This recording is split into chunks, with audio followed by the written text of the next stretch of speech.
Hello बच्चों। तो चलिए, कैसे हैं आप सभी। चलिए, आज से मैं एक कुछ नया करने का प्रयास कर रहा हूँ, जो कि वन शॉट लेक्चर के रूप में एक क्रैश कोर्स के तौर पे मैं इसको लेकर के आया हूँ, जो कि साइंस का एक ही वीडियो, एक चैप्टर का एक ही वीडियो रहेगा। वन शॉट कर लेकर के आया हूँ, जो मैं पर डे एक एक चैप्टर करके लेकर के आऊँगा। तो पहला चैप्टर हमारा है प्रकाश का प्रवर्तन।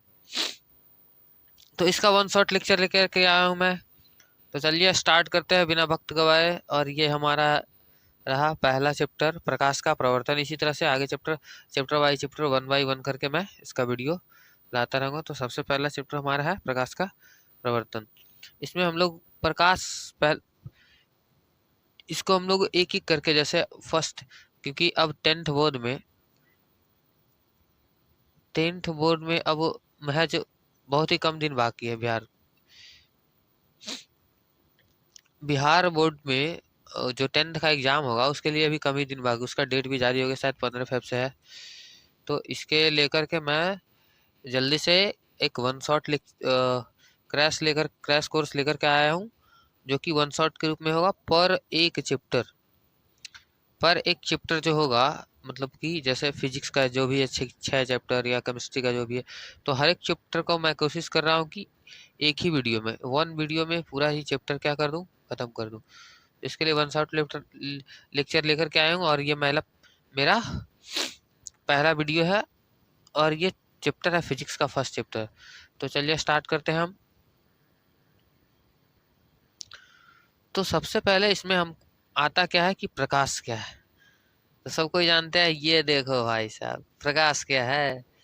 तो हमने पता है कि जब प्रकाश होता है, जिसके वजह से हम किसी भी वस्तु को देख पाते हैं, क्या कर पाते हैं, तो देख पाते हैं। हम देख पाते हैं किसी भी चीज को, तो क्या है, प्रकाश है। जैसे ये भाई साहब क्या कर रहे हैं, गुलाब को देख पा रहे हैं किसकी उपस्थिति में, प्रेजेंस ऑफ लाइट, यानी कि प्रकाश की उपस्थिति में किसको देख पा रहे हैं, ये गुलाब को। क्यों? क्योंकि सनलाइट इस पे आई, और इसकी जो सनलाइट है इससे रिफ्लेक्ट होकर के इसके आंखों के पास गई, तब ये किसको देख पाया, गुलाब को। बात समझ रहे हो। यानी कि हम अगर किसी भी वस्तु को देख पाते हैं या विजुअलाइज कर पाते हैं, तो उसका पीछे का कारण क्या है, प्रकाश। अगर प्रकाश नहीं हो तो हम देख किसी भी चीज को नहीं पाएंगे। तो ये था हमारा प्रकाश। ये सबको क्लियर है, प्रकाश क्या है। यानी कि प्रकाश वह कारक है जिसकी मदद से हम लोग देख पाते हैं, ठीक है। या जो वैसा कारक जिसकी मदद से हम किसी वस्तु को देख पाते हैं। चलिए, तो आगे हम इसका आगे बढ़ते हैं कि प्रकाश क्या है। ये तो हमारा था प्रकाश के बारे में। अगला है प्रकाश किरण क्या है। इसको थोड़ा सा गौर से समझेंगे, किरण क्या है। जैसे जैसे हमने बोला कि मान लो ये लाइट सोर्स है, मान लो कोई लाइट सोर्स है ऐसे,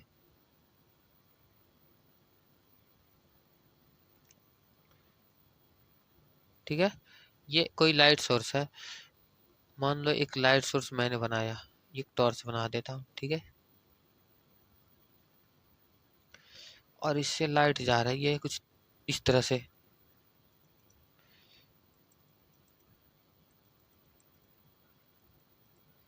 ठीक है। तो इस तरह से इस प्रकाश स्रोत से, यानी कि जो सोर्स ऑफ लाइट है, इससे जो प्रकाश जा रही है, तो कोई ना कोई एक रेखा में ही जाती है। जैसे ऐसे मान लो कि एक रे का बात करें, तो ये जा रही है एक रेखा में, ये अलग रेखा में, ये अलग, मतलब जो लाइट होती है कोई ना कोई रेखा पे गमन करती है। यानी कि इसमें क्या बोला गया कि प्रकाश स्रोत से प्रकाश निकलकर जिस रेखा पर गमन करती है, उस रेखा को प्रकाश का किरण कहते हैं। तो जैसे इससे लाइट निकली, और कोई ना कोई लाइन के पे चलती है, तो वो जो लाइन होता है वो जो लाइन होता है, उस लाइन को ही हम लोग क्या बोलते हैं कि light of ray of light. उस उसी लाइन को हम लोग क्या बोलते हैं कि प्रकाश का किरण है। क्या है? किरण। अच्छा, अब ये अगला वर्ड हमारा आता है किरण पुंज। क्या है? किरण पुंज। तो बताओ भाई ये किरण पुंज क्या है? तो किरण पुंज मतलब होता क्या है? जैसे बहुत सारा रेज, मतलब ये ऐसे ऐसे बहुत सारा रेज आ गए एक ही मतलब एक जगह हो, तो ये वाला जो एरिया हमारा ये जो होगा बहुत सारे, जैसे बहुत सारा किरण पुंज, मान लो कि ये सोर्स ऑफ लाइट का भी मैंने बात किया, तो सोर्स ऑफ लाइट से कितना सारा बहुत सारा किरण पुंज निकल रहा था, किरण निकल रहा था ऐसे ऐसे करके, ऐसे ऐसे। तो ये सब बहुत सारे किरण निकल रहे थे, और ये सब किरण को एक जगह हो तो ये पूरा जगह को क्या बोल, ये पूरा को क्या बोलेंगे हम लोग? किरण पुंज। पूरा को अगर एक बार बोलना हो तो क्या बोलेंगे कि ये किरणों का समूह है। क्या है? किरणों का समूह। अगर एक रे अलग से जा रही तो ये तो किरण हो गई, किरण का कोई एंड पॉइंट है ये क्या हो गई? किरण। लेकिन ऐसे ऐसे बहुत सारे किरण ऐसे हैं, ऐसे हैं, ऐसे हैं, तो ये पूरा ग्रुप को क्या बोलेंगे? किरणों का समूह। तो किरण पुंज होता है, किरणों के समूह को क्या कहते हैं? किरण पुंज। अगला है किरण पुंज के प्रकार। क्या है? किरण पुंज के प्रकार। तो किरण पुंज कितने प्रकार के होते हैं? तो पहला होता है हमारा अपसारी, दूसरा होता है अभिसारी, तीसरा होता है समांतर। देखो, अपसारी किरण क्या है? अपसारी का मतलब होता है फैलना। क्या होना? फैलना। अपसारी का मतलब क्या होता है? फैलना। अपसारी का सीधा हिसाब होता है कि फैलना। अगर कोई पॉइंट से किरण अगर फैलती हुई नजर आए, पड़ने के बाद फैलती हुई नजर आए, तो उस जो किरण पुंज होगा उसको हम लोग क्या बोलेंगे? अपसारी बोलेंगे। एक कोई पॉइंट से किरण अगर पड़ने के बाद फैलती हुई नजर आती है तो उस किरण पुंज को हम लोग क्या बोलते हैं? अपसारी किरण पुंज। और अगर जैसे देखो, मैंने एक मैं समझाता हूँ।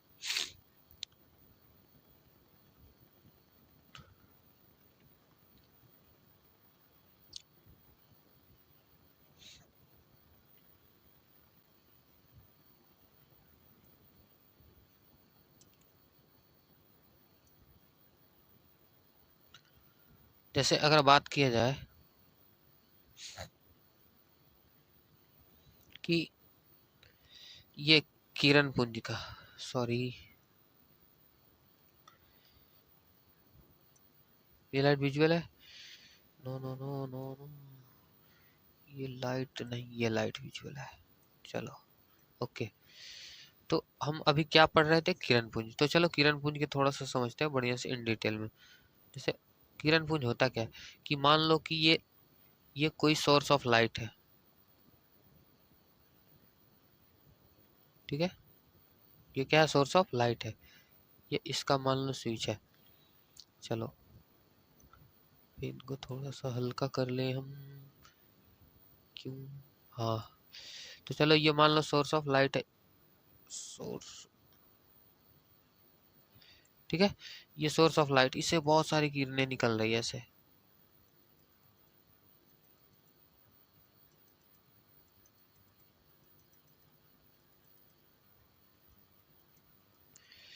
तो ये जो हमारा इसका एक पार्ट का अगर बात करें, अगर एक एक लाइट का कोई एक रेज का बात करें, ये तो हमारा किरण हो गया।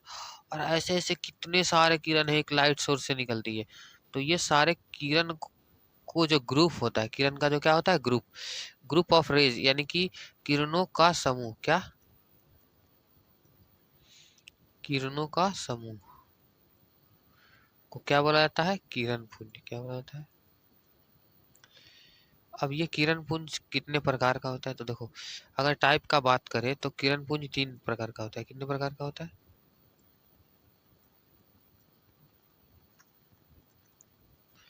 ये 3 प्रकार का होता है। पहला तो होता है अपसारी। क्या होता है? अपसारी। दूसरा हमारा होता है अभिसारी, और ये तीसरा होता है समांतर। तो भाई ये अपसारी क्या होता है? देखो, हम एक एक करके इन डिटेल में समझते हैं कि अपसारी किरण पुंज क्या है। चलो एक नया पेज लेते हैं। तो अपसारी किरण पुंज क्या है? जैसे हम अपसारी का केवल बात करें,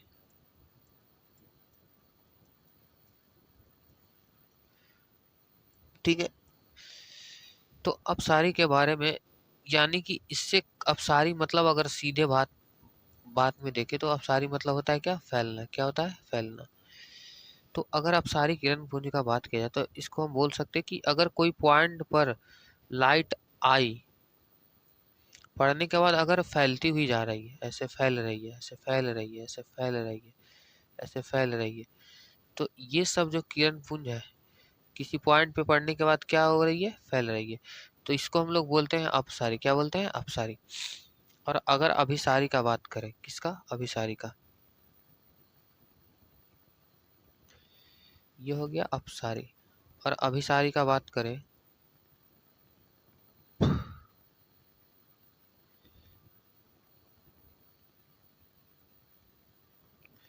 अभिसारी। ओके, तो अभिसारी मतलब होता है सिकुड़ना। क्या होता है? ठीक। देखो इसका मतलब क्या होता है कि अगर प्रकाश की किरण किसी एक बिंदु पर मिलती हुई नजर आती है, जैसे कोई एक पॉइंट है, मान लो इस पॉइंट पे इधर से भी किरण आकर मिल गई, इधर से भी किरण आई, इधर से भी किरण आई, इधर से भी किरण आई, और भी इधर से आई, तो ये जो मिलती हुई प्रतीत होती है इसका डायरेक्शन कुछ इस तरह से होगा, ऐसे ऐसे ऐसे ऐसे और ऐसे। तो ये जो होता है ये होता है कन्वर्जिंग नेचर, ये होता है डाइवर्जिंग। यानी इसको बोलते हैं इसको बोलते हैं कि फैल जाना किसी पॉइंट पे से, और ये इसको बोलते हैं कि किसी पॉइंट पे आकर के सिकुड़ जाना। यानी कि ये होता है हमारा अभिसारी। क्या होता है? अभिसारी। अब बात करें समांतर किरण पुंज की। किसकी? तो समांतर किरण पुंज की। तो थोड़ा सा साइड में ले ले हम। चलो समांतर की बात करते हैं। तो ये क्या होता है भाई? जैसे देख लो, अगर प्रकाश की किरण, वैसा किरण पुंज होता है जब बहुत सारी किरणें एक पैरेलल में जाती है, ऐसे ऐसे एक सीध में गमन करती है, एक सीध में बहुत सारी किरणें। तो इन सभी जो रेज है इसको क्या बोलते हैं? समांतर किरण पुंज। और इसमें होता है क्या कि सब किरण पुंज के बीच का जो डिस्टेंस होता है सेम होता है, ऐसे ऐसे। तो इसको क्या बोलते हैं? समांतर किरण पुंज। बात समझ में आई? चलिए फिर से हम आते हैं आगे। चलिए, तो मैंने किरण पुंज के बारे में पढ़ लिया। अब नेक्स्ट स्लाइड पर चलते हैं। टन टन। देखिए अब आता है हमारा प्रवर्तन का नियम। ओ माय गॉड, अब आता है हमारा क्या? प्रवर्तन का नियम। तो देखिए हम प्रवर्तन के नियम के बारे में पढ़ने जा रहे हैं। तो प्रवर्तन होता क्या? सबसे पहले ये बात समझते हैं भाई। तो जब क्या, जब प्रकाश किसी भी चमकीली सतह, यानी कि ऐसे चमकीली सतह पे पड़ती है, और जैसे पड़ी और टकरा कर लौट गई, क्या हुई? लौट गई।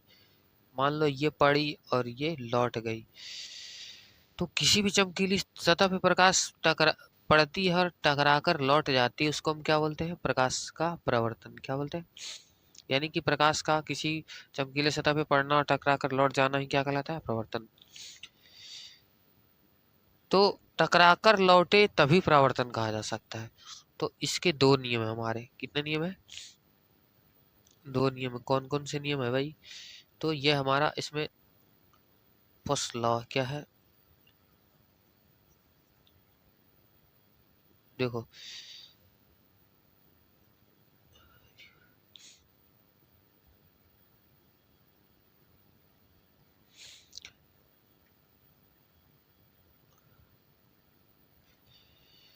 अब आते हैं हम प्रवर्तन के नियम। प्रवर्तन बात तो समझ में आ गई कि प्रवर्तन होता है कि जब प्रकाश की किरण कोई सरफेस पे, चमकीली सरफेस पे टकराई, पड़ी और उस पे पड़ने के बाद टकरा करके फिर से वापस लौट गई, तो इसको हम क्या बोलते थे? प्रकाश का प्रवर्तन। अब इसके दो रूल्स है। कितने रूल्स है? दो रूल्स। तो पहले रूल्स को जानने से पहले हम इसके बारे में समझे। देखो ये आई जो हमारा है इसको बोलते हैं आपतित किरण। क्या बोलते हैं? आपतित किरण।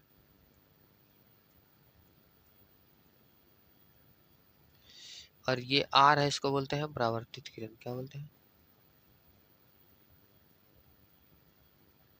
ओके। और ये जो एन है, एन, इसको बोलते हैं अभिलंब। क्या बोला जाता है? और ये हमारा क्या है? मान लो कि चमकीली सतह।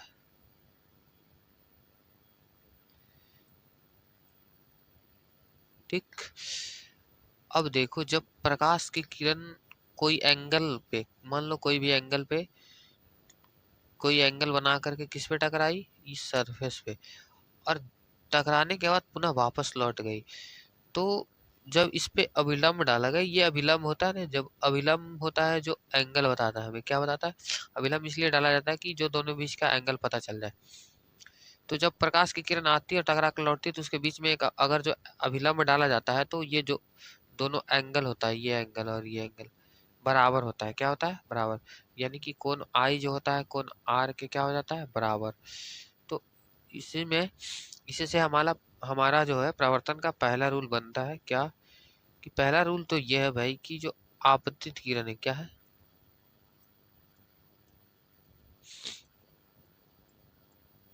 आपतित किरण और परावर्तित किरण,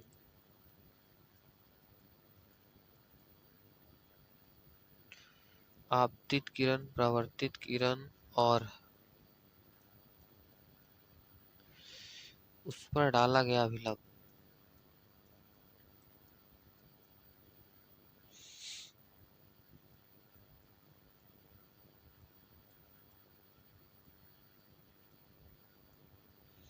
अभिलंब जो होता है तीनों एक ही सतह पर होते हैं।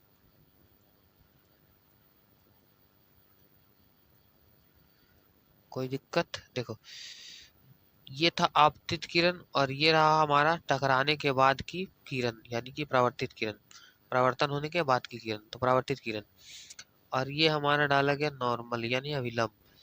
तो ये जो तीनों जो है एक ही सरफेस पे है, एक ही प्लेन पे है कि नहीं, ठीक है।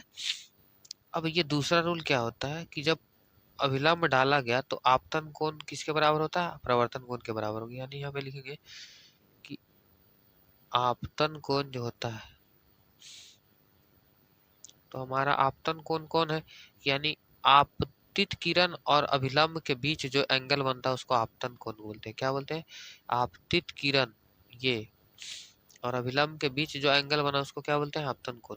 और आपतन कोण को आई से डिनोट करते हैं, किससे से, तो आपतन कोण आई और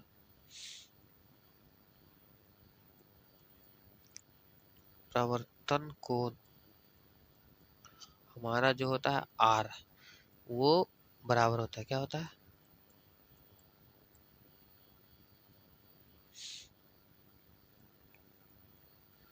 ये था हमारा प्रकाश का प्रवर्तन का नियम। क्या है नियम, प्रवर्तन पहले क्या है कि जब प्रकाश की किरण किसी चमकीली सतह पर टकराई और टकरा करके पुनः वापस लौट गई तो उसको हम बोलते हैं प्रकाश का प्रवर्तन। और इसके पीछे एक रूल है, रूल क्या, इसका नियम क्या है, दो नियम। तो इसमें होता क्या है कि जैसे आपतित किरण आई और टकरा कर लौट गई, अगर एक नॉर्मल डाल दे तो इसके बीच का एंगल पता चलता है, और ये जो एंगल होता है दोनों एंगल बराबर बराबर भागों में बंटता है। यानी कि जितना एंगल पे आएगी उतना ही एंगल पे ये टकरा कर वापस लौटती है। तो अगला देखो, एक रूल बना क्या कि आपतित किरण, परावर्तित किरण और ये जो अभिलंब होता है तीनों एक ही सरफेस पे है। और दूसरा रूल इसका क्या बोलता है कि आपतन कोण जो होता है प्रवर्तन कोण के बराबर होता है। बात समझ में आ गई। देखो यहाँ पे लिखा हुआ है कि M1 M2 जो है परावर्तक पृष्ठ, यानी कि जो इसका जो परावर्तन करने वाला जो सतह था उसको बोलते हैं। आर आई क्या है, लिखा हुआ है आपतित किरण, आर क्या है परावर्तित किरण, कोण आई आपतन कोण है, कोण आर है जो परावर्तन कोण है, और एन है हमारा नॉर्मल अभिलंब। ओके, तो चलिए आगे नेक्स्ट स्लाइड पे हम आते हैं कि समतल दर्पण से परावर्तन। देखो पहला अगर हम बात करें समतल दर्पण के बारे में, क्या था समतल दर्पण से परावर्तन। देखिए हमने पढ़ना था कि समतल दर्पण, मान लो कि समतल, पहले तो इसका नेचर जान लेते हैं पहले। देखो समतल दर्पण में होता क्या है कि जैसे अभी हमने परावर्तन पढ़ा तो उसमें क्या देखा कि जो आपतित किरण होती है, जो जितना एंगल बना के कोई परावर्तक सतह पे आए तो उतना ही एंगल से वो क्या होती है, परावर्तित होती है। तो इसमें अगर यही देखा जाए तो मान लो कि ये इमेज है, क्या ये एक इमेज है, वस्तु, सॉरी इमेज बोल रहे हैं, ये वस्तु है, थिंग्स है। तो इसका जो इमेज बनाया ये इधर, जितना बड़ा वस्तु है उतना ही बड़ा इमेज बना। पहले देखो क्या हुआ कि इस पे लाइट आई, ठीक है। अब ये लाइट कहाँ गई, सीधे जाके टकराई किस पे, किस पे टकराई, तो दर्पण से, समतल दर्पण से। और टकराने के बाद क्या होगी, इसी पथ पे लौटेगी। क्यों लौटेगी भाई, कि यहाँ एंगल नहीं बनाई, कोई एंगल बना के आई ही नहीं तो उसी पथ पे लौटेगी, ठीक है। अब ये सिंपल फंडा हुआ कि हम इसको देख रहे हैं। अब देखो ये तो टकरा के लौट गई। अब इसका कुछ थोड़ा सा आभासी भाग जो है इधर जाएगा। अब होगा क्या कि ये लाइट तो इधर आई, अब इसको हम देख रहे हैं तो इसका देखते हैं जो जहाँ पे कटता है, जहाँ पे कटेगा वही फिगर होता है, बनता है। देखो हमने क्या देखा कि इसका ये था, मान लो कि ये इसका अगर हम बात करें तो प्रिंसिपल एक्सिस है, यहाँ पे अगर इमेज रखा हुआ है तो इसका ये प्रिंसिपल एक्सिस है। अब देखो हुआ क्या कि यहाँ से हमने देखा तो देखो ये इसका कुछ आभासी पार्ट यहाँ कटा, कटा कहाँ, यहाँ। तो यहाँ से लेकर के यहाँ तक हमारा क्या बना, इमेज। यानी कि इसका नेचर क्या होता है, फर्स्ट नेचर होता है कि जितना बड़ा वस्तु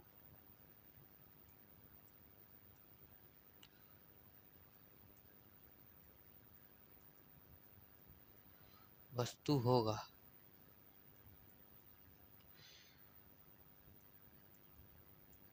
उतना ही बड़ा प्रतिबिंब बनाती है।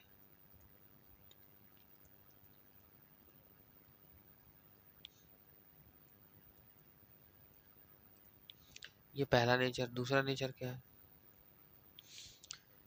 कि अगर वस्तु की दूरी, यानी कि जितना दूर से वस्तु, जितना दूरी पर वस्तु होगा, यानी दर्पण से जितना दूर पर वस्तु होगा उतना ही दूरी पर प्रतिबिंब भी बनाता है।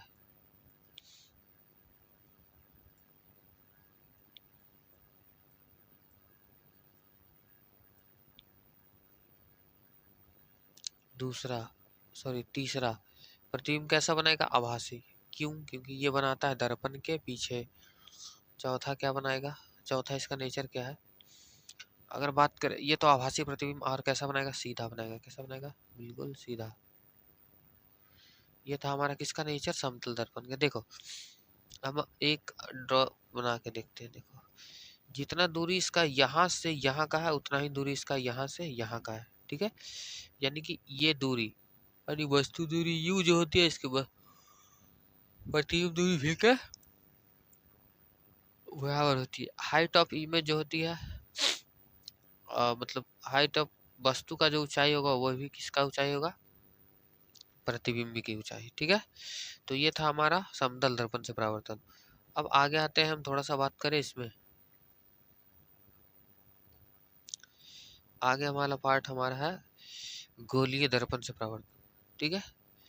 तो सबसे पहले अगर हम गोलीय दर्पण का बात करें बाबू, तो गोलीय दर्पण जो एक होता है सर्किल, ऐसे सर्किल, एक मिनट, ओके।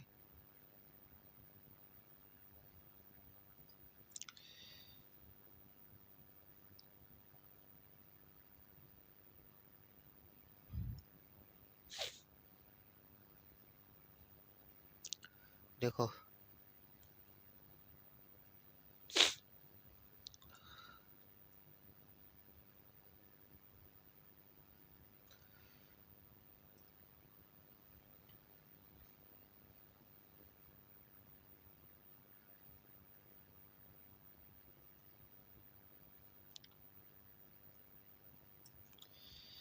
देखो ये हमारा ऐसे ऐसे इसको कलर कर लेते हैं, ठीक है।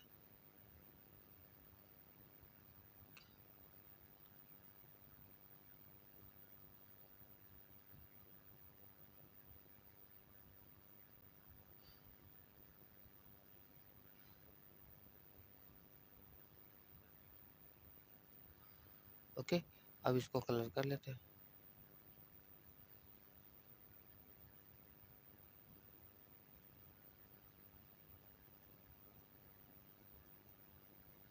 ओके, अब देखो यहाँ से हम, ये एक सेंटर है इसका, मान लो क्या है इसका, सेंटर। अब देखो यहाँ से हम थोड़ा सा दिक्कत हो गया, ये दिक्कत,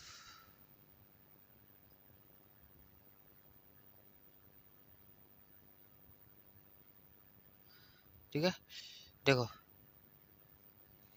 एक लाइन ले लेते हैं, सीधी सी लाइन, चलो ये ले लेते हैं।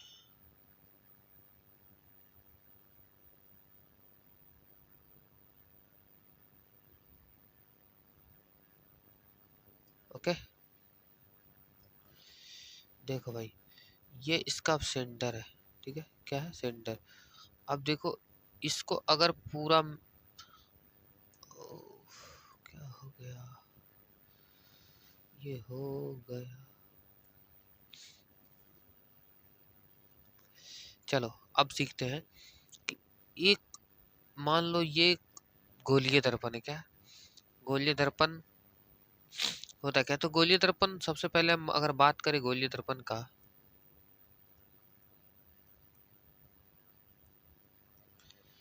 तो इसको हम बोल सकते हैं ऐसे कि ये जो होता है, कोई एक खोखला जो गोला होता है उसका एक पार्ट होता है। तो अगर हम बात करें, ये दो पार्ट में बटा है, कितना पार्ट में, इसको इधर लिख देते हैं, इधर। एक होता है अवतल, क्या होता है, अवतल, और एक होता है उत्तल।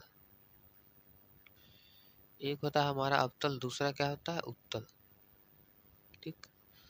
और अवतल दर्पण और एक होता है उत्तल दर्पण। देखो ध्यान से समझना कि अवतल क्या होता है और उत्तल क्या होता है। तो जो ये वाला पार्ट दिख रहा है आपको, ये वाला पार्ट, यानी जिसका बाहरी भाग, ये हमने पेंट कर दिया, क्या कर दिया, पेंट, कलर कर दिया। तो जो भी दर्पण का बाहरी भाग कलर्ड हो, उसको हम लोग बोलते हैं अवतल दर्पण, क्या बोलते हैं, अवतल। और जिसका भीतरी भाग यानी कि धंसा हुआ भाग पेंट हो, बाहरी नहीं बोल सकते इसको, उठा हुआ भाग बोल सकते, उभरा हुआ भाग, जिस दर्पण का उभरा हुआ भाग पेंट हो उसको हम बोलते हैं अवतल दर्पण। ये हमारा हो गया अवतल शिफ्ट। और ये हमारा हो गया जिसका धंसा हुआ पार्ट पेंट हो, उसको बोल सकते हैं हम उत्तल, ठीक। यहाँ तक आई बात समझ में। अब दोनों को हम अलग अलग बांटे, पहले देखो,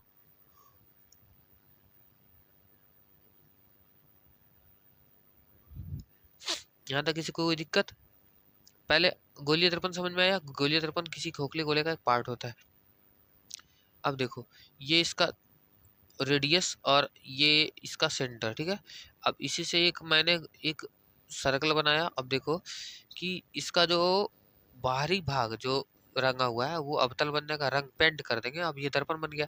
अब जिसका जो उठा हुआ उभरा हुआ भाग जिसका पेंट होगा वो अवतल होगा, और जिसका धंसा हुआ भाग पेंट होगा वो क्या होगा, उत्तल। अब इसमें एक समझने वाली बात क्या आती है, चलो पहले थोड़ा सा हम इसको इरेज कर लेते हैं। ये दो एक स्लाइड लेते हैं, नेक्स्ट स्लाइड। देखो अगर इसमें हम बात करें,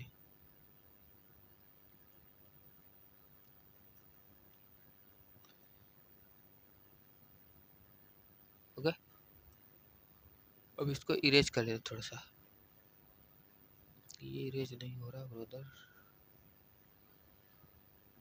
अरे ओ बेड़ू,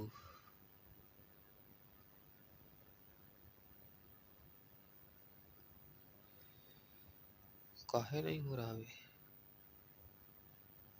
चलो कोई नहीं, इसके पहले वाले पेज में ही देखते हैं। देखो अब बात करें इसका हम, तो अवतल दर्पण में आ जाए तो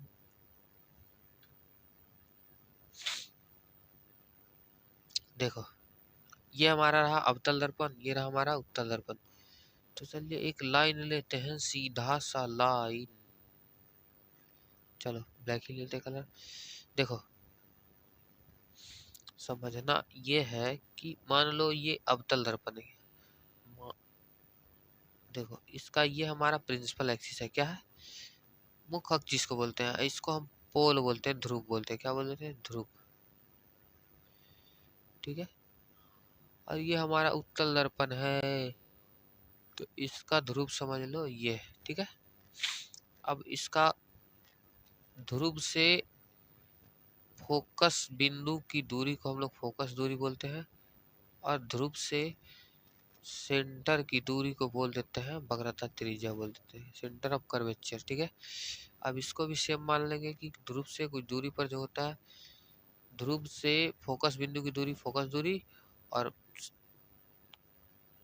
ध्रुव से ये वक्रता केंद्र की दूरी होती है वक्रता त्रिज्या, सेंटर ऑफ कर्वेचर। अब देखो समझ में, ध्यान से समझना ये होता क्या है, अगर इसको हम बना दें ऐसे, पूरा गोल करें ऐसे, तो एक सर्कल अगर हम बना दें इसी को हम मानते हुए ऐसे करके ऐसे ऐसे ऐसे ऐसे ऐसे, ये तो मेरा फिगर थोड़ा सा गलत होगा क्योंकि मैंने एक जगह डाटा नहीं लिया। तो ये जो हमारा सेंटर ऑफ कर्वेचर है दोनों के बीच में आएगा, ये एक अलग पार्ट बनेगा और ये एक अलग पार्ट बनेगा, ठीक है। तो प्रवर्तन में हम लोग को क्या समझना है कि सबसे पहले हम एक एक दर्पण को क्लियर करते जाएंगे। तो हम लोग को पहले गोलीय दर्पण से प्रवर्तन में हमको अवतल दर्पण में पढ़ना है। क्या पढ़ना है? अवतल दर्पण में। चलिए अवतल दर्पण से प्रवर्तन पढ़ते हैं। तो देखो नेक्स्ट स्लाइड हम ले ले, इसी में हम बारी बारी से सेव कर करके हम स्लाइड चेंज कर जाएंगे। ओके, तो देखो अगर हम इसका बात करें अवतल दर्पण से प्रवर्तन का, तो सबसे पहला बात आता है क्या, देखो ध्यान से समझना कि अगर हम बात करें अवतल दर्पण से प्रवर्तन का, ओके, तो क्या होता है, देखो फर्स्ट केस नंबर 1, ठीक, इसका यहाँ पे लिखते हैं केस 1।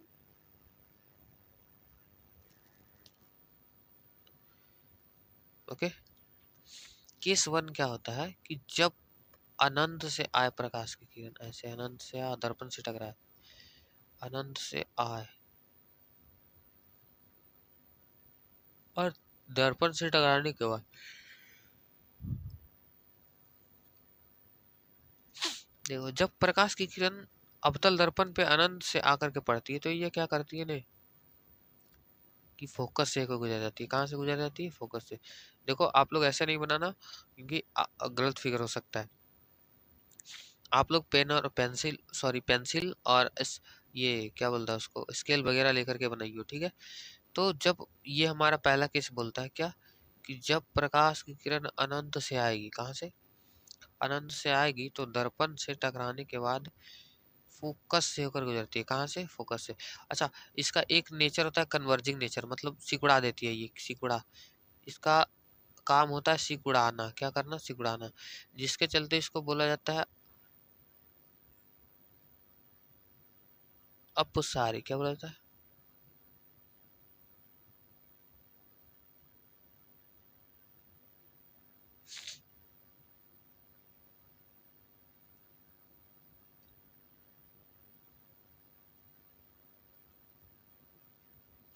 ओके,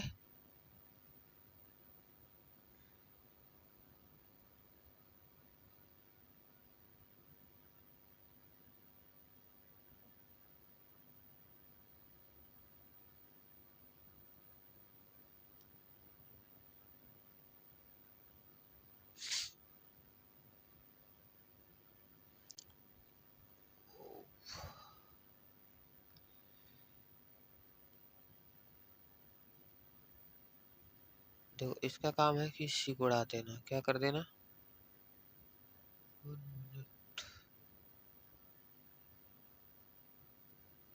देखो क्या करती है कि किरण आई सबको लेकर के फोकस पे ला देती है। इधर से अनंत से किरण आई सबको लेकर के कहाँ ला देती है? फोकस पे। तो देखो इसका पहला नेचर हमारा क्या हुआ, इसको बोलते हैं अभिसारी।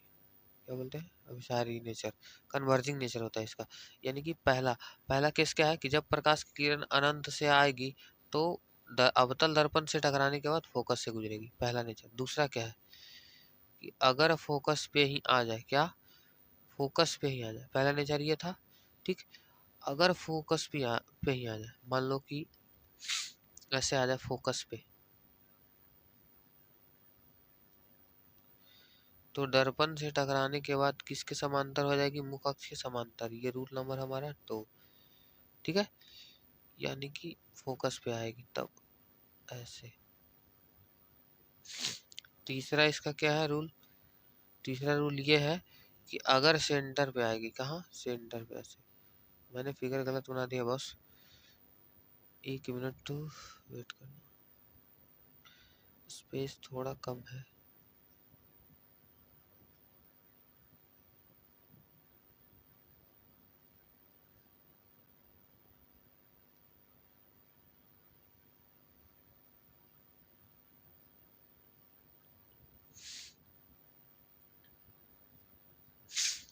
चलो इसको इधर हम एक नेक्स्ट स्लाइड में लिख करके बना दें। देखो हम अगर स्लाइड लेके बनाएं तो देखो क्या होगा।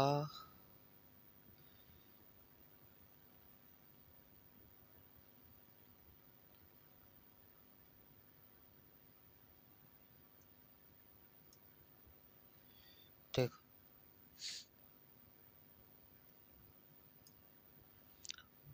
अगर हम बात करें सबसे पहले अवतल दर्पण का, अवतल दर्पण से परावर्तन,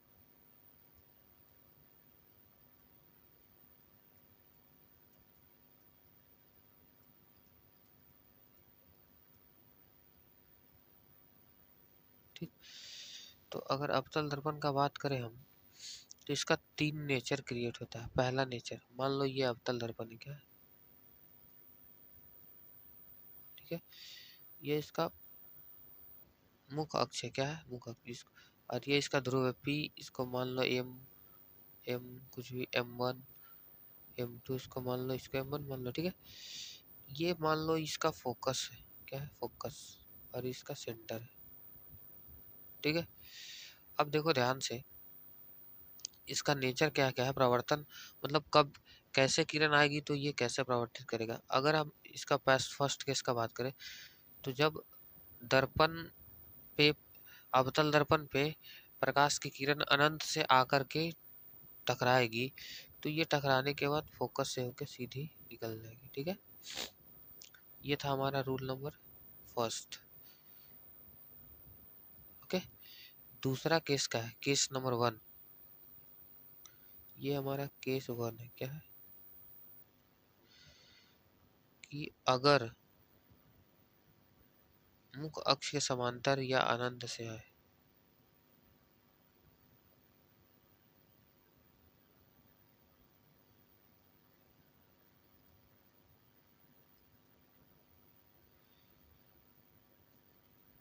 समांतर आएगी तो फोकस से गुजरेगी, कहाँ से,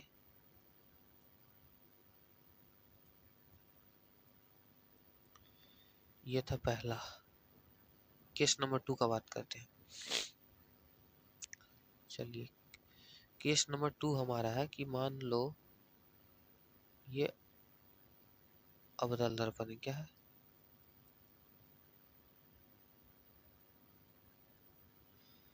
ये हमारा ध्रुव हो गया, ये हमारा M1 और ये हमारा M2 है, ये इसका F है और ये इसका क्या है, C है।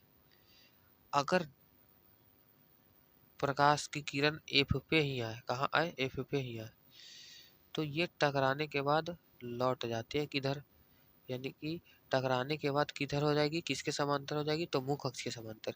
यानी रूल नंबर हमारा 2 क्या है, जस्ट फर्स्ट रूल नंबर 1 के क्या है, अपोजिट है। यानी कि अगर मुख अक्ष के समांतर आएगी तो फोकस से जाएगी, और अगर फोकस पे आएगी तो मुख अक्ष के समांतर। ये हमारा केस नंबर 2 है। केस नंबर 2 है जो 1 का अपोजिट है, क्या है, 1 का उल्टा। यानी 1 का उल्टा क्या है कि 1 क्या बोलता है, मुख अक्ष के समांतर आएगी तो फोकस से गुजरेगी, और फोकस पे डायरेक्ट आ जाएगी तो मुख अक्ष के समांतर। अगला केस नंबर 3 का हम बात करें,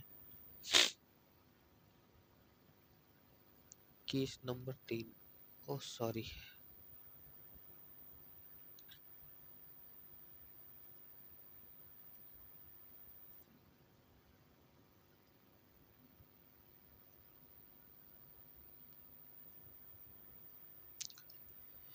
देखो केस नंबर 3 हमारा क्या कहता है कि अगर मान लो ये अवतल दर्पण है, क्या है, और ये इसका फोकस ध्रुव है, ये इसका मुख अक्ष है, ये इसका फोकस है, और ये इसका सेंटर है, ठीक है। तो इसका रूल नंबर 3 क्या कहता है कि अगर सेंटर पे है, क्या, सेंटर, ओह, सेंटर पे आएगी तो इसमें टकराने के बाद इसी पथ पे वापस जैसे आई, जैसे इसको हम 1 मिनट,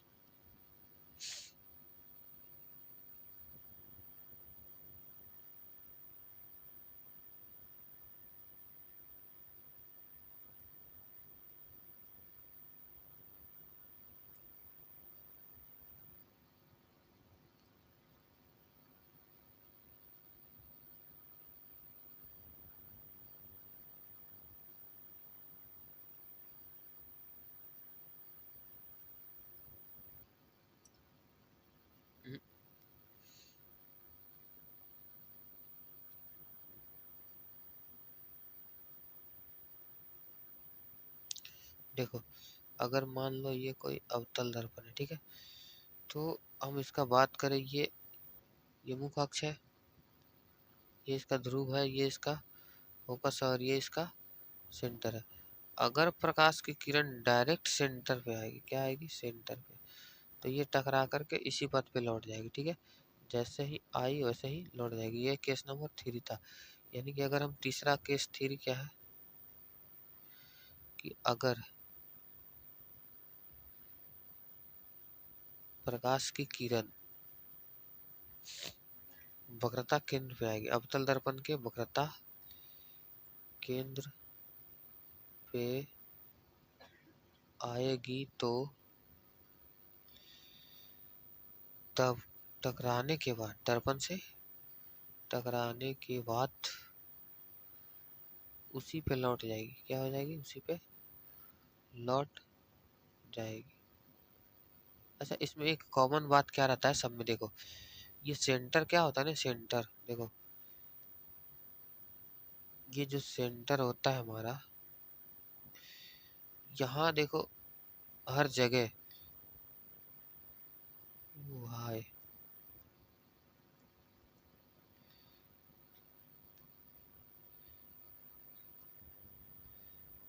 हर जगह प्रवर्तन का रूल फॉलो होता है। यहाँ देखो, यहाँ भी फोकस को कोई देखो, यहाँ पे है, देखो जितना एंगल पे आई उतना ही एंगल पे जाएगी।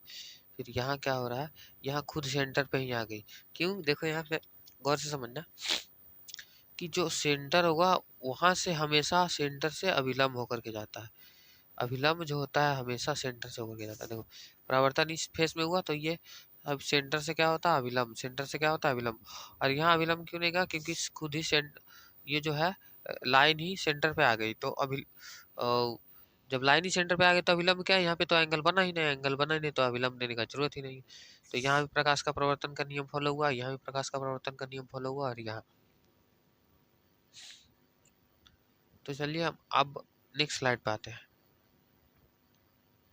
ठीक, ये था हमारा अवतल दर्पण से परावर्तन। अब बात करते हैं उत्तल का। किसका बात करते हैं, उत्तल का। तो चलिए न्यू स्लाइड लेते हैं, उत्तल दर्पण में आते हैं हम थोड़ा सा। उत्तल का क्या नेचर होता है भाई, तो जिस तरह से उत्तल दर्पण से परावर्तन,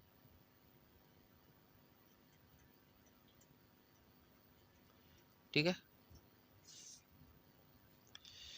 उत्तल दर्पण से परावर्तन का बात करते हैं हम, तो सबसे फर्स्ट पहला बात आता है कि परावर्तन का क्या क्या नेचर इसका हो सकता है। तो चलो हम पहले एक उत्तल दर्पण ड्रॉ करते हैं। क्या करते हैं, एक सर्किल से भाई समझा देते हैं। चलो यार, इसमें फिगर बनाने में प्रॉब्लम आ रहा है, तो इसको आसानी से समझो। देखो तीन तीन मैं सर्किल बनाऊंगा, ठीक है, एक सर्किल, ये रहा मेरा दूसरा। चलो पहले एक सर्किल के बारे में, ठीक है।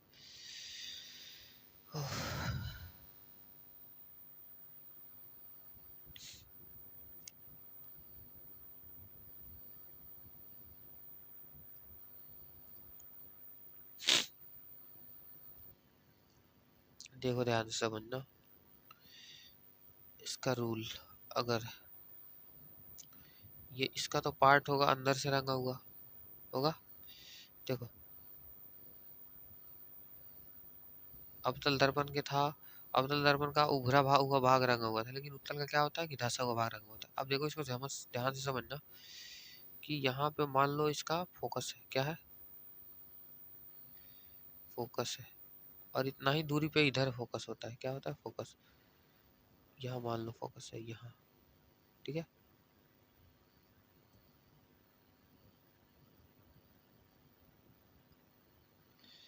ओके ओके,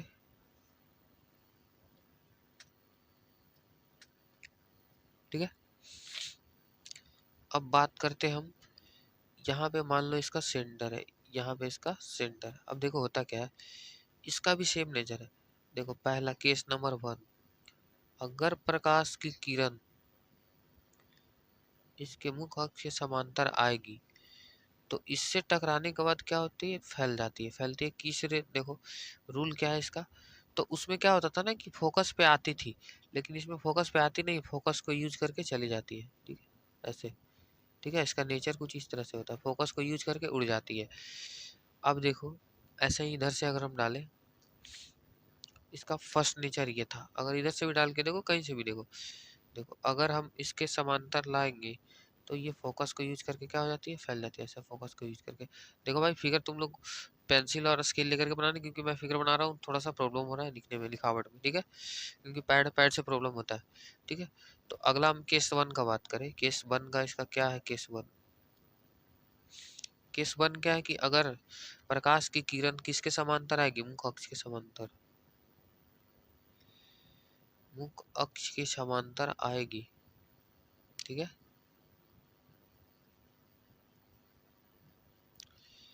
मुख्य अक्ष के समांतर आएगी तो क्या होगा कि फोकस को यूज करके, किसको यूज करके,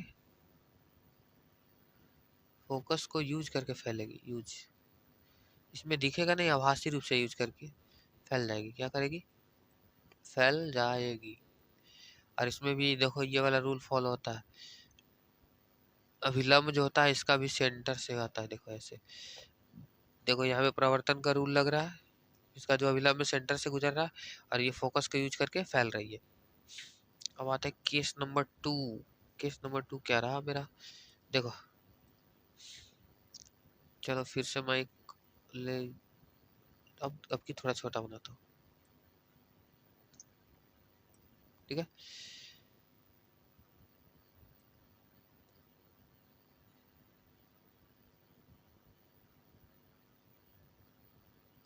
ओके,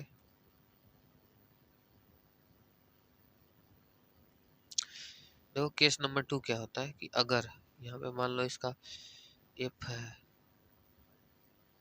इसका यहाँ सी है, इसका भी यहाँ मान लो एफ है, यहाँ सी है। ठीक है, अब ध्यान से समझना कि अगर पहले तो हम बात करें इसका, अगर फोकस पे आएगी तब क्या होगी। देखो अगर फोकस पे डायरेक्ट आ जाए ऐसे,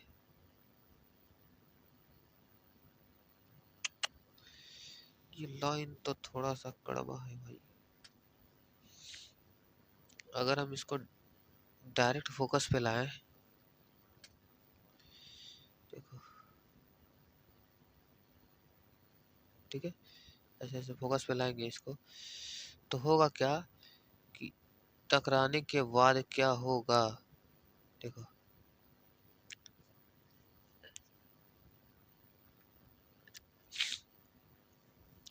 टकराने के बाद हमारा क्या हो जाएगी, मुख्य अक्ष के समांतर। ये था हमारा rule number two. Rule number two, ऐसे भी इसको कर सकते हैं। देखो अगर इसको डायरेक्ट फोकस पे आएगी तो ये टकराने के बाद किधर घूमेगी, रूल नंबर टू। ये था हमारा रूल नंबर टू, यानी कि इसमें भी वही होता है कि ये तो फोकस पे डायरेक्ट आ रही, तब क्या करेगी, मुख्य अक्ष समांतर घूम जाएगी ऐसे।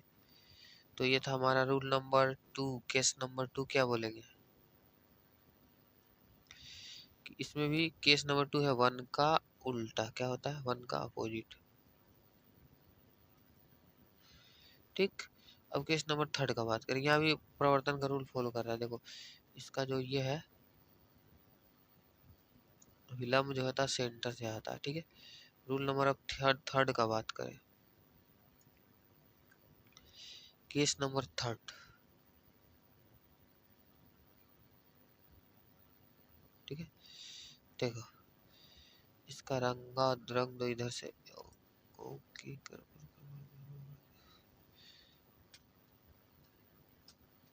ओके, देखो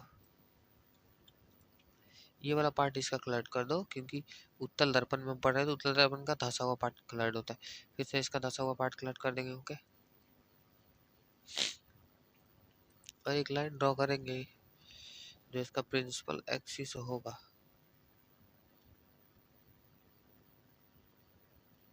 ठीक है, देखो अब यहाँ इसका एफ है, ये इसका मान लो एफ है, और ये सी है, इसका भी एफ है और ये सी है। अब इसमें होता क्या है, अगर लाइन सेंटर पे आ जाए, ऐसे मान लो यहाँ ला दे, सेंटर पे ही डायरेक्ट आए ऐसे,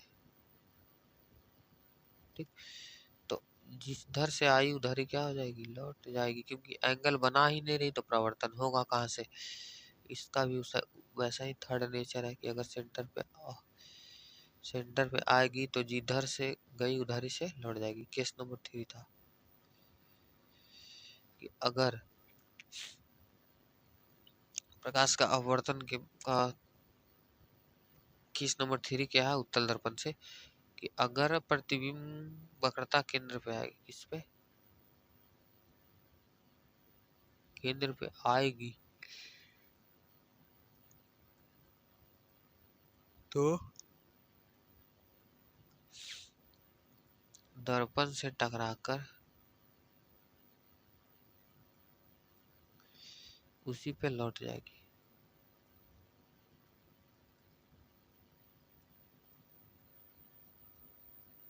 ठीक है, अब हमारा नेक्स्ट स्लाइड पे चलते हैं। ये हमारा रहा उत्तल दर्पण से और अवतल दर्पण से। देखो इसमें केस क्या बन रहा है हमारा, अभी हमने सीखा, देखो क्या सीखा कि अगर अवतल दर्पण का बात करें तो इसमें 3 केस जनरेट होता है।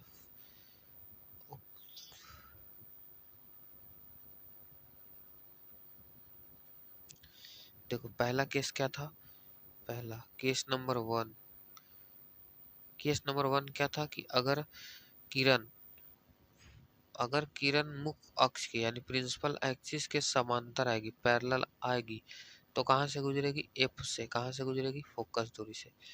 दूसरा रूल नंबर क्या था हमारा बाबू, कि अगर किरण फोकस पे आएगी, कहाँ पे आएगी, फोकस पे, तो गुजरेगी कहाँ से, तो गुजरेगी मुख्य अक्ष के समांतर, गुजरेगी प्रिंस समांतर, किसके समांतर, प्रिंसिपल एक्सिस के समांतर। ये इसका अपोजिट होता है, क्या होता है, अपोजिट।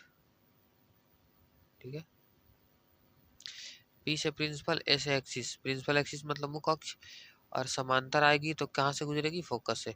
और अगर फोकस पे आएगी तो कहाँ से गुजरेगी, समांतर हो जाएगी किसके, मुख्य अक्ष के, प्रिंसिपल एक्सिस के। ठीक है, रूल नंबर 3 क्या था, अगर सेंटर पे आएगी तो आ रही सेंटर पे तो लौट भी जाएगी सेंटर पे ही। ठीक है, तीसरा नंबर रूल। एक रूल होता है जो कि अगर पोल पे आए, ध्रुव पे आए, ध्रुव पे तो जितना डिग्री का एंगल बना के आई, अगर कोण आई बराबर क्या होता है, कोण आर, यहाँ पे प्रवर्तन का रूल लग जाता है डायरेक्ट। ठीक है,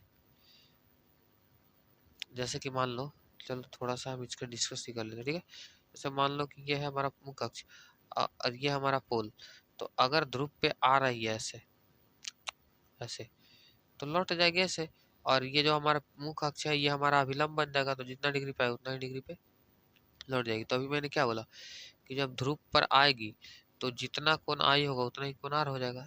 इसका भी सेम, इसमें तो लग रहा था कि फोकस से जाएगी, इसमें यूज करती है आभासी से। फर्स्ट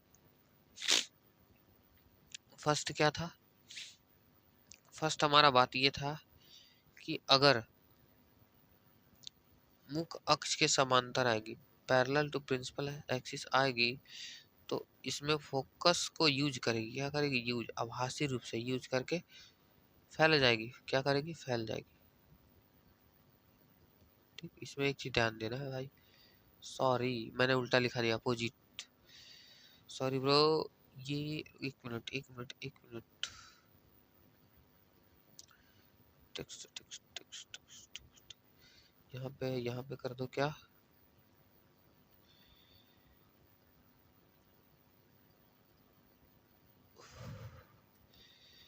तो सॉरी फॉर मिस्टेक, यहाँ पे लिख दो अवतल कर दो, क्या कर दो,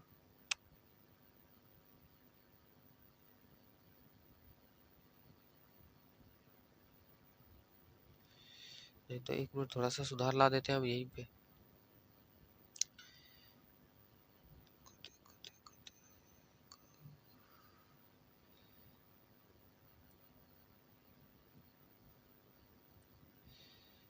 देखो आएगी तो एफ को यूज करेगी, क्या करेगी, यूज, उत्तल दर्पण में यूज करती है, इसमें भी फोकस को, जब फोकस को आएगी आभासी रूप से तो ये पैरेलल हो जाएगी, या इस सेंटर पे आएगी तो। अब इसमें क्या होता है, इसमें यूज नहीं करेगी भाई, क्योंकि अवतल अवतल में यूज नहीं, डायरेक्ट फोकस से होकर गुजरेगी। देखो मैंने थोड़ा सा कंफ्यूज कर दिया था, मैंने फिगर नहीं देखा। चलो आगे, सेकंड नंबर रूल क्या था इसका, इसका मैंने दूसरा केस क्या बताया था, दूसरा केस जैसे इसका सेम, इसका अपोजिट, क्या इसका अपोजिट, तो अगर एफ पे आएगी तो पैरेलल टू प्रिंसिपल एक्सिस हो जाएगी। थर्ड नंबर केस क्या है बाबू, कि सेंटर पे आएगी तो सेंटर पे लौट भी जाएगी। फोर्थ नंबर सेम इसका केस है कि अगर पोल पे आएगी तो कोण आई बराबर कोण क्या हो जाएगा, आर। अच्छा, इसमें एक चीज मैंने कॉमन क्या देखा भैया, कि जो सेंटर होता है, सेंटर सेंटर पे हमेशा अभिलंब आता है। क्या आता है, अभिलंब आता है। क्या आता है, अभिलंब। ठीक ठीक। अब आते हैं हम किस पे, नेक्स्ट स्लाइड पे। अब गोलीय दर्पण से प्रतिबिंब का बनना, क्या बनना, प्रतिबिंब। तो मैं एक एक केस देख लेता हूँ थोड़ा सा। चलो, तो सबसे पहले हमें एक लाइन लेना है। क्या करना है, एक लाइन ले लो।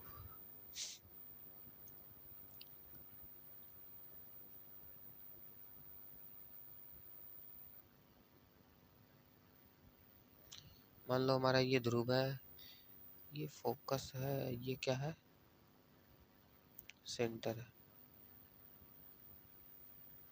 ठीक, ये फोकस है और ये सेंटर है। देखो, मान लो कि वस्तु अनंत से आ रही है। कहाँ से आ रही है, अनंत से। वस्तु अनंत पे रखी हुई है। ठीक, तो प्रकाश की किरण भी आएगी अनंत से ऐसे, और फैलेगी फैलेगी फैलेगी। किसको यूज करके फैलेगी, तो फोकस को यूज करके, सॉरी, ऐसे ऐसे फैल जाएगी। तो फोकस को यूज करके फैल गई, फैल गई। यहाँ से भी फोकस को यूज करके फैल गई। कटा कहाँ, यहाँ। तो प्रतिबिंब कहाँ बनेगा, फोकस पे। अगर प्रतिबिंब अनंत पे रखी हुई, वस्तु अनंत पे रखी हुई है, तो प्रतिबिंब उसका कहाँ बनेगा, फोकस पे बनेगा। कहाँ बनेगा, फोकस पे। और कैसा बनेगा, बहुत ही छोटा फिगर बनेगा। देखो, दिख रहा है, बहुत ही छोटा फिगर बना कि नहीं। चलो, इसका एक केस और डिस्कस करते हैं कि अगर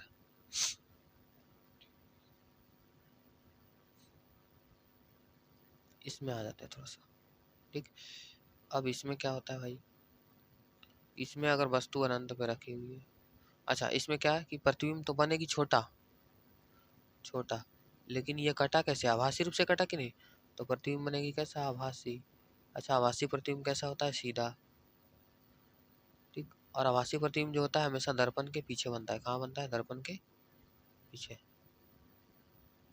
ओके, चलो इसके बारे में थोड़ा सा मैं चर्चा कर लूंगा, आभासी और वास्तविक के बारे में। तो पहले अभी हम अवतल का एक केस समझते हैं। ठीक है, अब वस्तु अवतल में अगर अनंत पे वस्तु रखी हो तो क्या होगी बताओ। तो मान लो इसका ये फोकस है, ये सेंटर है, इसका भी, चलो सेंट इतना ही से हम बात करते हैं क्योंकि इसमें यूज नहीं करती है। देखो, तो क्या करेगी, फोकस को फैलाएगी। अगर इधर से भी आते हैं तो यहाँ से भी काटेगी फोकस को। तो यहाँ भी प्रतिबिंब कहाँ बनता है, फोकस पे। कहाँ बनता है, फोकस पे। लेकिन ये क्या होता है, छोटा बनता है, लेकिन वास्तविक बनता है। कैसा बनता है, वास्तविक बनता है और उल्टा बनता है। ठीक, अब बनेगा कैसे, दर्पण के बाहर। कहाँ बनेगा, दर्पण के बाहर। दिख रहा है ना, दर्पण के बाहर है कि नहीं। लेकिन अब उत्तल में ऐसा होता था नहीं, उत्तल में दर्पण के अंदर बनता था। अब इसमें क्या हो रहा है कि दर्पण के बाहर। कहाँ बनेगा, दर्पण के बाहर।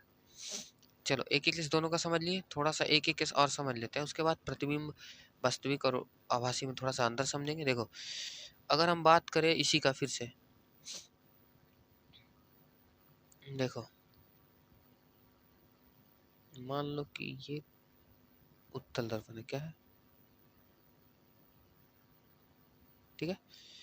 अब ये इसका, ओ भाई,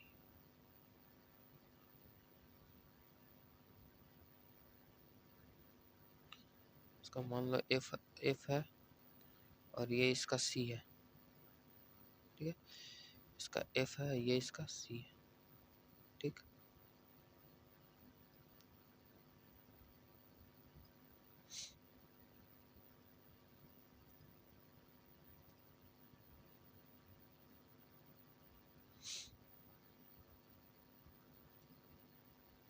भाई फिगर बनाने में बड़ा प्रॉब्लम होता है इसमें।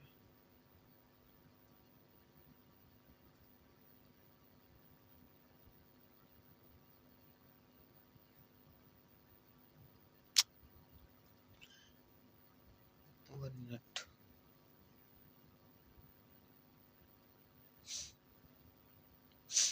चलो इसको इरेज करके इसी पे हम लोग सीख लेते हैं। ठीक, एक सीख लिया आपने, चलो इसको इरेज करते हैं थोड़ा सा।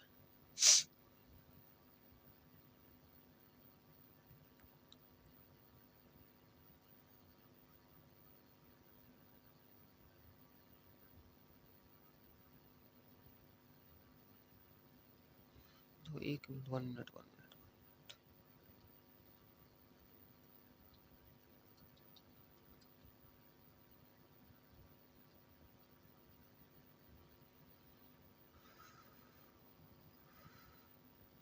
चलो एक केस और सीख लेते हैं दोनों का।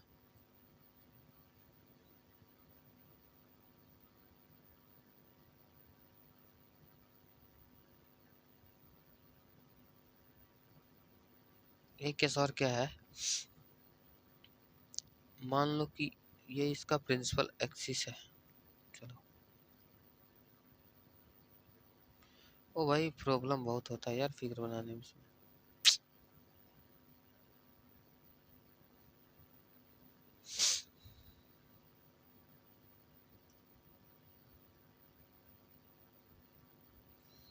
ठीक है, ये इसका एफ समझ लो, ये इसका सी समझ लो। ठीक है, यहाँ भी इसका एफ समझ लो और यहाँ भी इसका क्या समझ लो, सी। अब मान लो कि वस्तु यहाँ पे रखी हुई है कहीं सी के पीछे। ठीक है, अनंत और सेंटर के बीच है। ठीक है, तो बताओ प्रकाश की किरण आएगी तो दर्पण से टकराने के बाद फोकस का यूज करके फैल जाएगी ऐसे करके कुछ। अरे फैलेगी, ये मान लो वस्तु है ए बी। ठीक है, फैलेगी ऐसे फोकस को यूज करके कि नहीं, फैल गई। चलो अच्छा, अब एक को तुम जहां से निकाल दो भाई।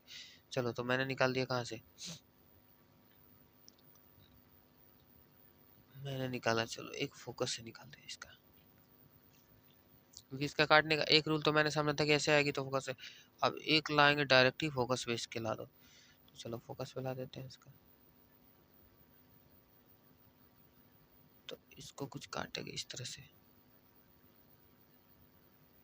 ये तो इसको डायरेक्ट ही एक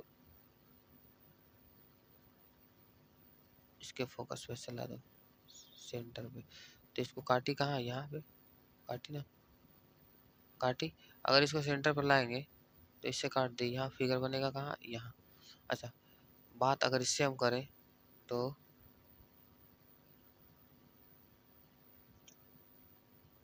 1 मिनट।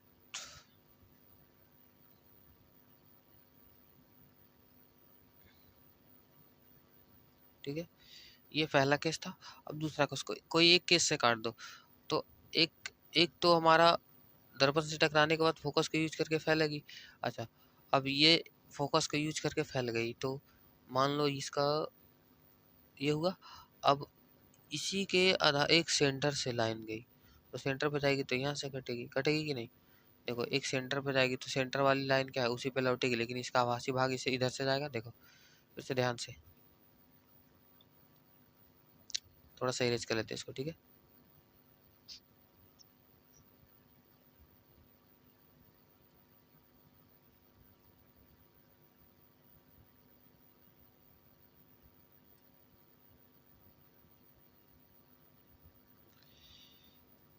देखो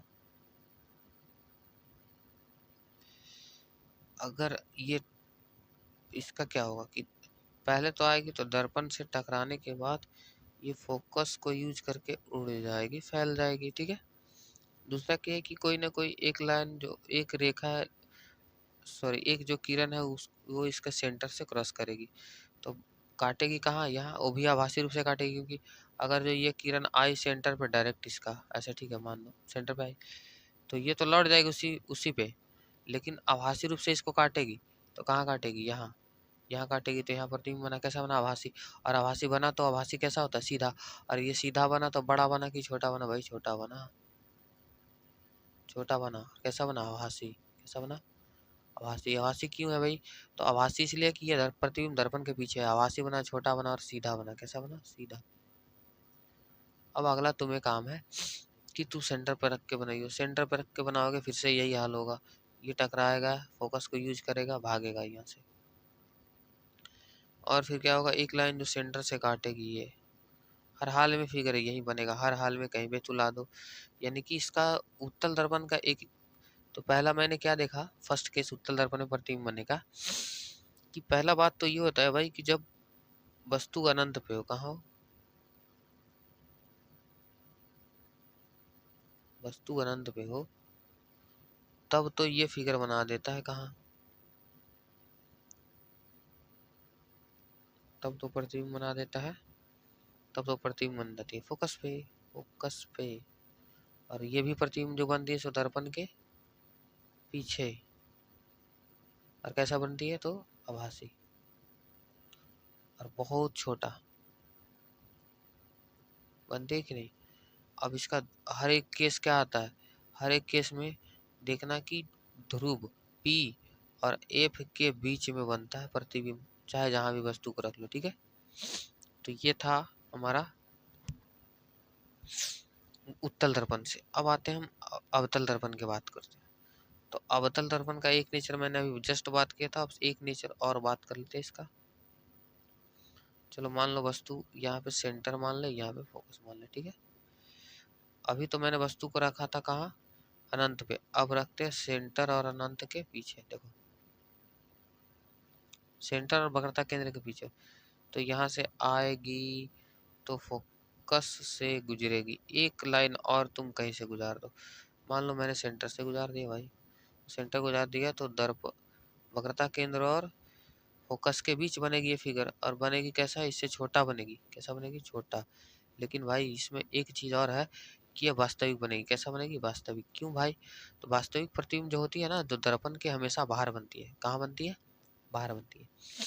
छोटा बनेगी वास्तविक बनेगी, और उल्टा तो बनेगी, क्योंकि उल्टा ही बनेगी, क्योंकि ये इसका नेचर देखो, परावर्तित हुई तो इसका ये लाइन था इधर आ गया, उल्टा अपोजिट हो गया इसका फिगर। अब देखो ये बात समझ में आया, उल्टा बनेगी। अब तुमने रख के देखियो आगे, जहां जैसे जैसे रखोगे तो वस्तु को जैसे जैसे, इसमें क्या होता है कि वस्तु को जैसे जैसे तुम इस टाइप की, इस इधर की ओर लाओ, तो प्रतिबिंब जो हम इधर की ओर जाता है, ठीक है। और इसका एक केस जो सबसे इम्पोर्टेंट होता है, देखो मैं बताता हूँ इसका एक केस इम्पोर्टेंट होता है। फर्स्ट केस क्या होता है वो, कि अगर हम वस्तु को अवतल दर्पण में फोकस और ध्रुव के बीच रखें, देखो अगर फोकस अब अवतल दर्पण में वस्तु को फोकस और ध्रुव के बीच अगर हम रखेंगे ना, यहाँ पे ऐसे, तो प्रतिबिंब जो होगी, जो दर्पण के पीछे बन जाती है इधर, यानी ऐसे टकराएगी तो इधर से फोकस से काटेगी, तो इसका कुछ आभासी भाग इधर जाएगा। जैसे मैं इरेज करके बताता हूँ, मैं इसका दो केस बताया, तीसरा केस इसमें इंपॉर्टेंट, सारे इंपॉर्टेंट केस है। देखो अगर इस केस का मैं बात करूँ,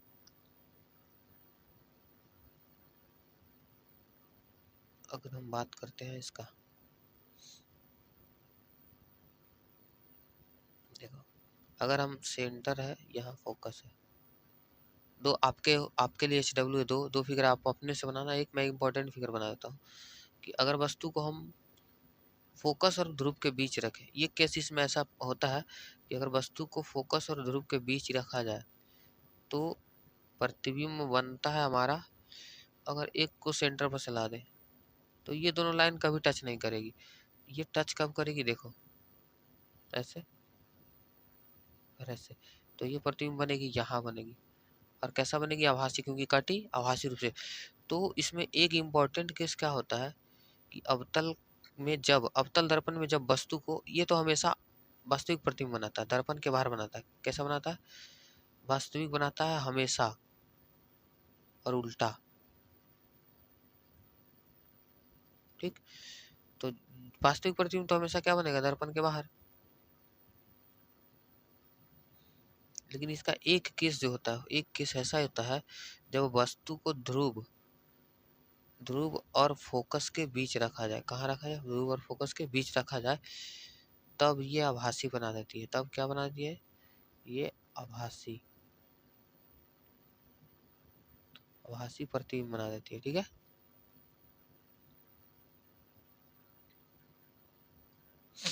तब ये क्या प्रतिबिंब बनाती है, आभासी, और बड़ा बनाती है। देख रहे हो ये फिगर बड़ा बना है, आभासी बना, एक तो आभासी बना क्योंकि कटा आभासी रूप से, तो और कैसा बना, बड़ा बना, और बता, आभासी बना, बड़ा बना, सीधा भी बना होगा, ठीक है।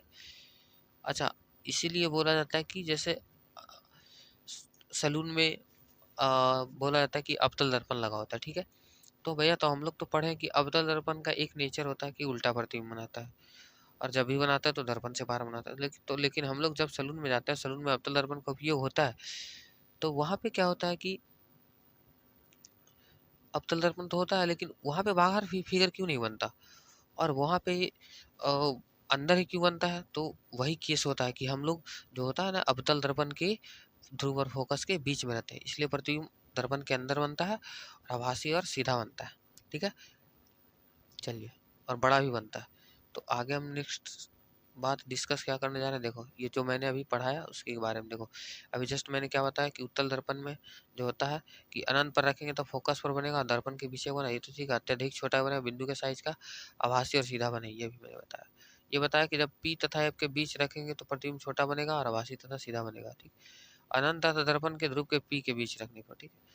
इसका सारा केसेस मैंने बता दिया, इसका भी बताया। इसका मैंने कौन कौन सा केस बताया, देखो सी के पीछे वाला केस बताया, अनंत पर बताया केस, ये अपने से खुद से बनाना, ये भी खुद से बनाना, ये भी खुद से बनाना, ये मैंने बता दिया। ये जो सबसे इम्पोर्टेंट केस होता है, देखो दर्पण के पीछे बनता है, देखो इसमें सारा वास्तविक उल्टा, वास्तविक उल्टा, वास्तविक उल्टा, वास्तविक।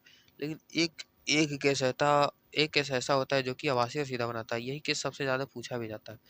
इस पे लगा लो स्टार ऐसे, ठीक है। इसका मैंने डिस्कशन अभी जस्ट किया है। चलो आगे, अब आते हैं चिन्ह परिपाटी में। किस पे आते हैं? चिन्ह परिपाटी में। तो पहले हम एक्सिस बनाते हैं भाई चिन्ह परिपाटी का। देखो चिन्ह परिपाटी को हम लोग स्लाइड पे पढ़े। देखो अगर हम बात करें चिन्ह परिपाटी का, देखो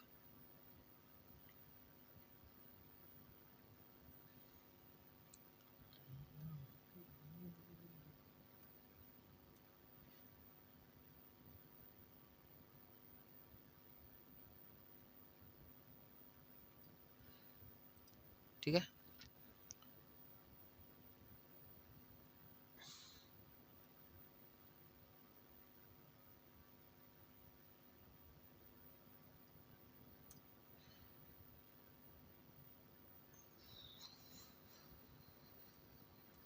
देखो देखो देखो देखो, अब इसको हम मान लेते हैं कि ये हमारा y है, ये हमारा y डैश है, ये हमारा x है, ये हमारा x डैश है, ठीक है भाई। अब यहाँ से हम अगर बताएं कि अवतल दर्पण का बात करें, किसका? इधर वाला जो भी होगा, जो पॉजिटिव होगा, इधर इधर वाला पॉजिटिव, और इधर जाने पर नेगेटिव, यहाँ तो सबको पता है, ठीक। अब देखो ध्यान से समझियो, क्योंकि अगर मैंने एक अवतल दर्पण बनाया, क्या बनाया? ऐसे अवतल दर्पण, तो अवतल दर्पण का तो बाहर वाला पार्ट रंगा हुआ होता है, ध्यान से समझना भाई। तो इसका जो एक्सिस है इधर की ओर है, इधर इधर इधर, इसका डायरेक्शन इधर है। तो एक बात क्या है कि अवतल दर्पण में हम अगर कोई भी वस्तु को रखते हैं तो दर्पण के इस साइड रखते हैं। दर्पण के किस साइड? दर्पण के बाईं ओर, लेफ्ट, ठीक। तो अगर हम लेफ्ट में जाएं तो लेफ्ट में जो भी जाएंगे डाटा क्या होगा? निगेटिव। और अगर हम राइट का बात करें तो राइट में जो भी जाएगा तो डाटा पॉजिटिव, ठीक है। देखो यानी कि अवतल दर्पण का अगर फोकस का बात करें तो लेफ्ट में है, सेंटर का बात करें तो वो भी लेफ्ट में है। तो इसीलिए बोला जाता है कि जो अवतल दर्पण होता है, क्या होता है? अवतल दर्पण,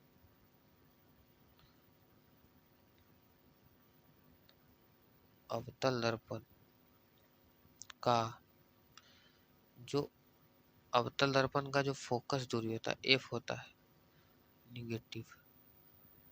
और अगर बात करें सी, निगेटिव। और बात करो क्या? वस्तु दूरी यू। अगर हम वस्तु को रखेंगे अवतल दर्पण में तो इधर ही रखेंगे, इधर रखेंगे, तो ये हमारा वस्तु दूरी भी क्या होगा? निगेटिव। अब प्रतिबिंब का बात करें तो इसमें ज्यादातर प्रतिबिंब क्या, ज्यादा क्या, सारा ही प्रतिबिंब यानी भी क्या हो जाएगा? निगेटिव। लेकिन एक केस ऐसा आता है जब P और F के बीच हम वस्तु को रख देते हैं, तब उस टाइम पे भी क्या हो जाता है, पॉजिटिव। यहाँ तक सबको समझ में आ गया? ये हमारा था इम्पोर्टेंट पॉइंट। इसको कर लियो सर्कल। ओके, ठीक। अब बात करें हम किसका, उत्तल का। अगर उत्तल दर्पण बना दिया ऐसे, तो इसका तो धंसा हुआ भाग रंगा हुआ है। अब इसमें देखते हैं कि इसमें एक्टिव क्या था। तो भाई इसमें तो फैल रहा था, लेकिन एक्टिव कौन सा फोकस था, ये वाला फोकस था ना एक्टिव। ये फोकस तो ऐसे ही था, यूज करके किसको फैल फैल रहा था, इसको। और फिगर भी इधर ही बन रहा था। तो यानी एक चीज में देखा जाए तो वस्तु इसमें रखा जाता है लेफ्ट, वस्तु रखा जाता है लेफ्ट। उत्तल में क्या होता है, वस्तु को हम इधर ही ना रखेंगे। अगर रंगा हुआ पार्ट इधर है, इधर वस्तु रख दे तो फिगर बनेगा नहीं। तो इसलिए उत्तल दर्पण में क्या होता है, यहाँ पे लिख दे हम।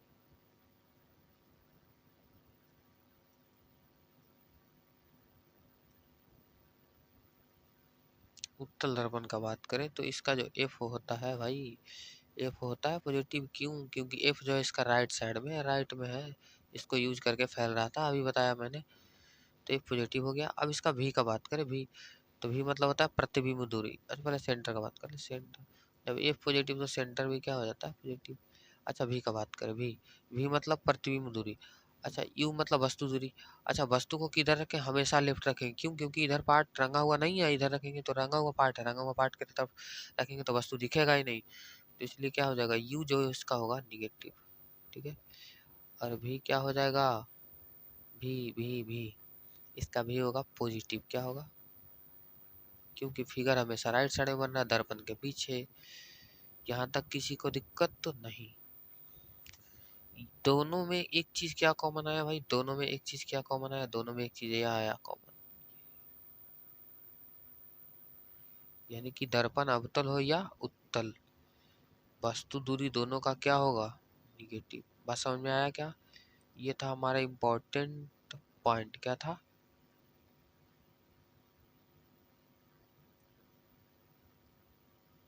ठीक है, ये रहा हमारा चिन्ह परिपाटी। चलिए अब आगे हम आते हैं, तो थोड़ा सा नेक्स्ट स्लाइड पे आ जाए। अब थोड़ा सा बात करना था आवर्धन। क्या बात करना था, आवर्धन। ओ माय गॉड,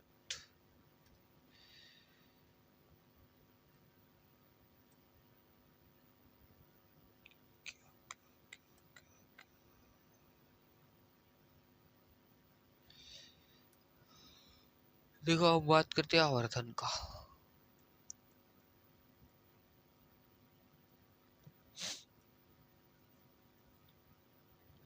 अगर आवर्धन का हम बात करें तो एम जो होता है ना, एम, आवर्धन को एम से डिनोट किया जाता है, इसका मात्रक नहीं होता, ठीक। ये होता है यूनिट लेस होता है, इसका कोई मात्रक नहीं होता है, ठीक। अब बात करें हम इसका कि आवर्धन होता क्या है, तो जो एच होता है, एच यानी कि हाइट ऑफ इमेज या हाइट ऑफ आर्टिकल, क्या, यानी कि वस्तु की ऊंचाई,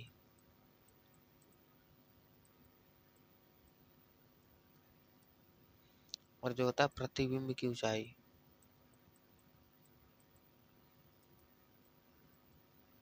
का अनुपात होता है। क्या होता है, अनुपात, ठीक है।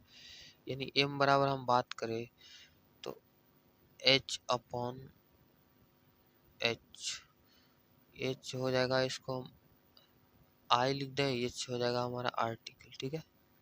एक बात तो ये हुआ, या ऐसे भी कर सकते हैं कि माइनस वी बटा यू, यानी कि प्रतिबिंब दूरी बटा वस्तु की दूरी, ये भी हमारा होता है आवर्धन। यानी प्रतिबिंब की दूरी से वस्तु की दूरी को हम डिवाइड कर दें तो क्या आ जाता है हमारा आवर्धन। आवर्धन का कोई मात्रक नहीं होता। ये सब इंपॉर्टेंट पॉइंट है।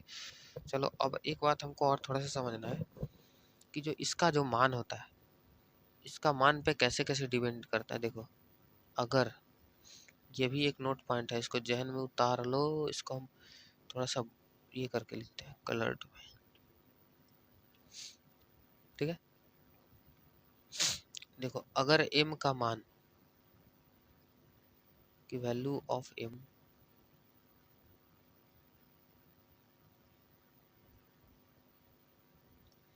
अगर m का मान बाबू,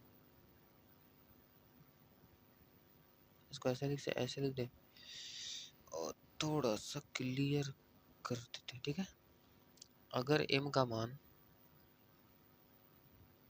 m को बीच में रख दें, ठीक है, 0 से बड़ा हो और 1 से क्या हो, छोटा हो, तब क्या होगा। और अगर m का मान 0 के बराबर हो, सॉरी 1 के बराबर हो, और अगर m का जो मान होता है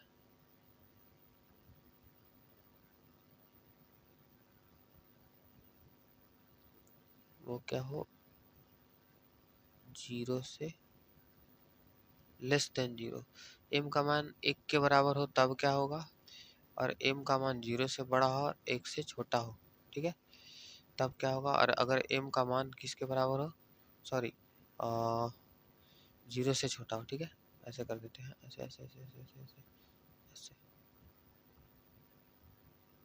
ठीक। देखो ध्यान से समझना, अगर हम m का मान का बात करें तो 0 से बड़ा, यानी अगर m का मान 0 से बड़ा और 1 से छोटा, यानी 0 से 1 के बीच में, ठीक है, 0 से 1 के बीच में है, तो जिसका प्रतिबिंब का स्थिति होगा क्या होगा, प्रतिबिंब जो होगा ना फर्स्ट केस में, इसमें इसका हम अगर बात करें तो m इसमें होगा प्रतिबिंब हमारा 0 से बड़ा, यानी कि इसका प्रतिबिंब होगा हमारा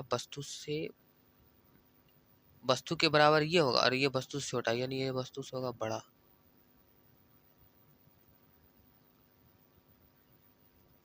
ठीक है। अब ये होता है वस्तु के बराबर, क्या,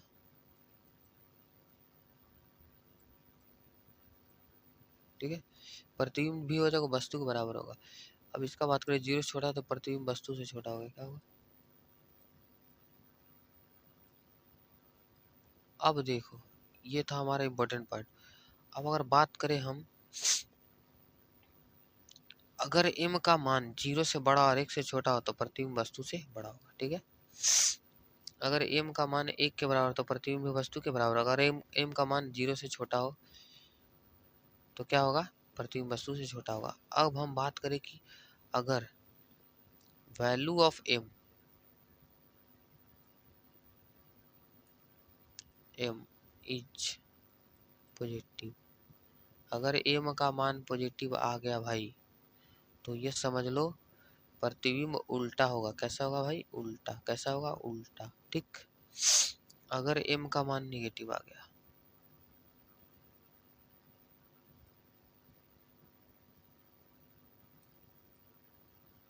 तो इसका मतलब होगा कि प्रतिबिंब कैसा होगा, सीधा, कैसा होगा, सीधा। ये था आज का कुछ इम्पोर्टेंट बात, और यही से बात को हम क्या करते हैं थोड़ा सा और ये समझ में आया।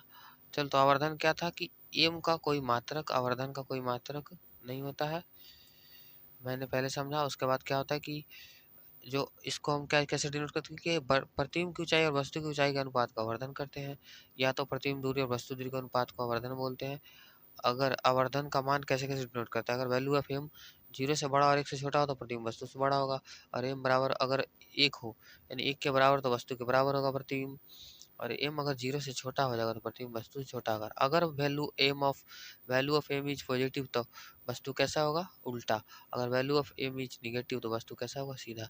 यानी कि अगर हमको m का वैल्यू पता है, अगर m हमको मालूम है कि m क्या है, तो इससे हम प्रतिबिंब की प्रकृति आराम से पता कर सकते हैं, ठीक है।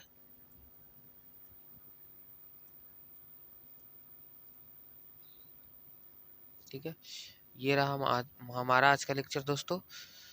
तब तक के लिए थैंक यू, धन्यवाद। अगर इसी तरह से नए वीडियो चाहते हैं, अगर हमारा वीडियो अच्छा लगा, आप लोग के लिए हेल्पफुल साबित हो, तो हमारे चैनल को सब्सक्राइब करें और बेल आइकन को दबाना ना भूलें, ताकि डेली का जो वीडियोस है वो आपके पास जाए और इस जो भी मैंने पढ़ा है इसका जो पीडीएफ है मेरे वो वीडियो के डिस्क्रिप्शन में डाला जा चुका है, उसका लिंक डाला जाएगा, तो वहीं से आप लोग लोड कर लीजिएगा और इसी तरह से बने हमारे चैनल पे बने रहिए और हम इसी तरह से आप लोग को हेल्पफुल तैयारियां देते रहेंगे। तब तक के लिए थैंक यू, जय हिंद।